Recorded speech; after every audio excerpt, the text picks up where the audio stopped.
So what advice would you have wanted when you first started industry?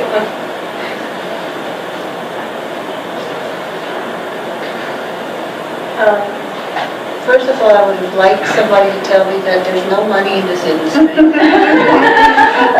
You have to be aware. No, all joking aside, if you are a good translator, good interpreter, you can make a decent living, yes. But it's not like some other fields where you can make a ton of money. You do it because you like it, basically. One thing that I would say that I would have liked to know that where I made a major mistake in one of the first assignments that I had was don't accept a job that you don't feel comfortable with. It was a huge project. I didn't really realize that the deadline was not really feasible for me. I was young. I thought, oh, I can do it, lots of coffee, overnight work, and all this stuff. We did it at the university, right? So I was sinking. It was bad. And I had to ask for extension of deadline. It was a disaster, basically. That's one thing I wish somebody had told me. Never accept a job that you don't think is reasonable or that you haven't at least looked at, that give people a chance to look at the material that you're going to translate, let's say when you do written translation. Don't just, the person's going to tell you, oh, it's 2,000 words, you can do it in a couple of days, it's no problem. But then you find out it's like a poem. Okay, a poem is very different from a bunch of letters, let's say, or an article, a newspaper article, or a medical brochure. So each text has different difficulties attached to it and takes research, more or less research. So yeah, those are the two things kind of that I wish I had known at the beginning and where I made mistakes as a young translator.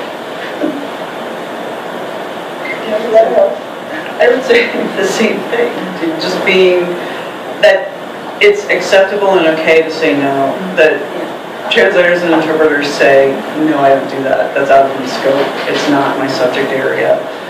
I mean, I was sent once, sort of on a similar thing, to a deposition, but they didn't tell me what it was and I didn't ask. Now I asked. Once I've done this once, I'm not doing it again. It was all finance. I don't do finance. And it was complicated, Mexican, sort of devious, cooking the books. I had to say on the record, this is out of my scope, I can't do it. And they wanted me to keep going. And I'm like, this is on the record, you don't understand, this is legal, it's a problem. And, to recuse yourself in front of a judge is a very hard thing to do. But once you've done it once, you will ask the next time, what is this about? Because I'm not doing it again. So I would say, just with my transition from being an in-house translator where I earned the same salary every month, regardless of the volume of work I was given, which can be an advantage and a disadvantage. If you do decide to set up as a freelance translator, understand the business side. How are you going to bill clients? What are some leading or average rates?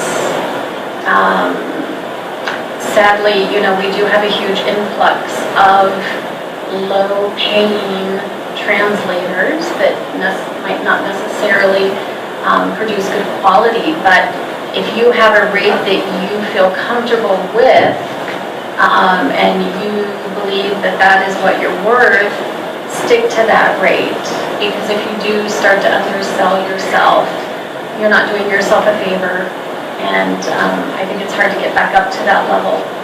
So my learning curve has been to learn the business side as a freelance translator. And there's wonderful free resources, especially in the Denver area, small business groups go learn QuickBooks, just another software, but just to be aware of that. So no matter what your industry is, it's just kind of great to network on the business side of things as well. I think that just makes